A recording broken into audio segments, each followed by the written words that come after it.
Welcome to the Golf Fitness Bomb Squad. I'm your host, Chris Finn, and today I want to talk about a topic that was actually something that came up in my golf journey, my golf experience.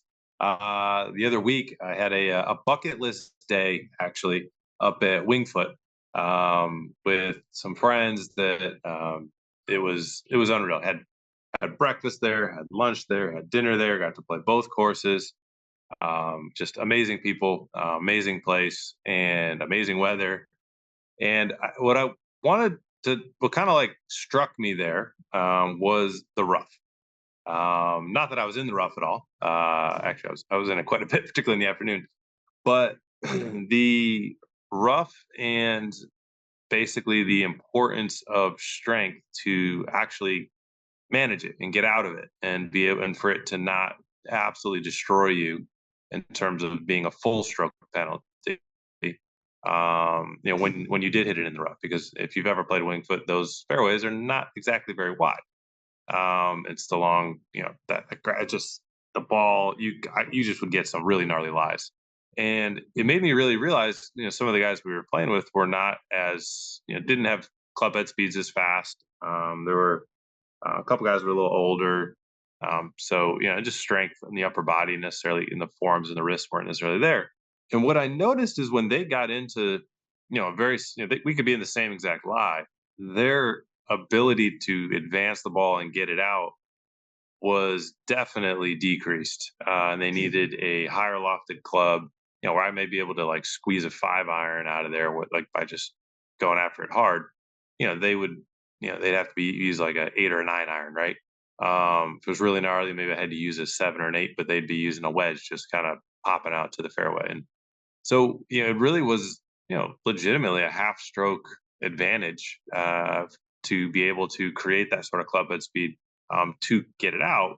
But also the likelihood of injury is so decreased when you have stronger shoulders, stronger forearms, stronger grip, right? When you have more muscularity, as opposed to maybe somebody who's never lifted a weight in their life and they're 70 years old and they're atrophying and they've been losing speed, right? That person's going to have a miserable day hitting it if they're hitting it in the rough out there, right? Um, so it really spoke to me. It just, I think a lot of times we talk about, mobility and the ability to rotate, and we'll talk somewhat about strength, but this was a very specific moment in where, hey, if you don't have the strength and the ability to produce that club head speed and get that club moving down, through that grass, you're screwed if you don't hit it in the fairway. And it was very, very evident as we were playing that was the case for some of the guys in the group. Um, and then you start bringing in fatigue and those sorts of things, and then there really start to be some issues there. So yeah, I think it was Brooks Koepka made the comment at one point of, I'd rather be hitting an 8 iron out of the rough than a 6 iron out of the fairway, and basically to the point of, I'd rather be closer to the hole, have less to get in, and I can use a higher lofted club because I have the club head speed to get it out, and I'm going to score better that way all the time, as opposed to a longer club, farther back from the fairway. So, yeah, is that necessarily always true? I don't know. That's not my arena. But what I will say is the ability to produce the higher club head speed, the ability to have the confidence that my body was going to be able to get through the grass and be fine afterwards, for 36 holes, was pretty cool. So, if you are somebody, maybe you're going to get to go play a course like that, or just honestly in general, right? Where the stronger you are, it just resonated and reaffirmed and reminded me of the truth here, that the stronger your grip, the stronger your forearms, the stronger, just your joints in terms of your ball and socket joints, your hips and your shoulders.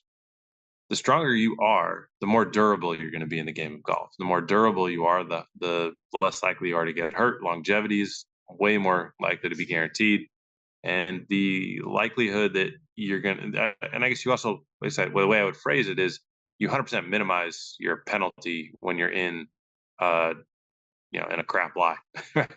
With where the ball's buried, you got speed, you actually have a chance, compared to somebody who doesn't have that speed. So it's a little tidbit from my time up there, and hopefully you find that helpful, and hopefully it edges one of you listening to really consider, getting stronger and looking into how to do that the right way so that you can play this game for a long time. And if it means, if it's just literally because you just want to be able to get out of the rough a little bit better, if that's what gets you into the gym and gives you the opportunity to play this game for a long time, then this episode was worth it. So, as always, thanks for hanging out with me here on the Golf Fitness Bomb Squad. Enjoyed it, and we'll catch you on the next episode.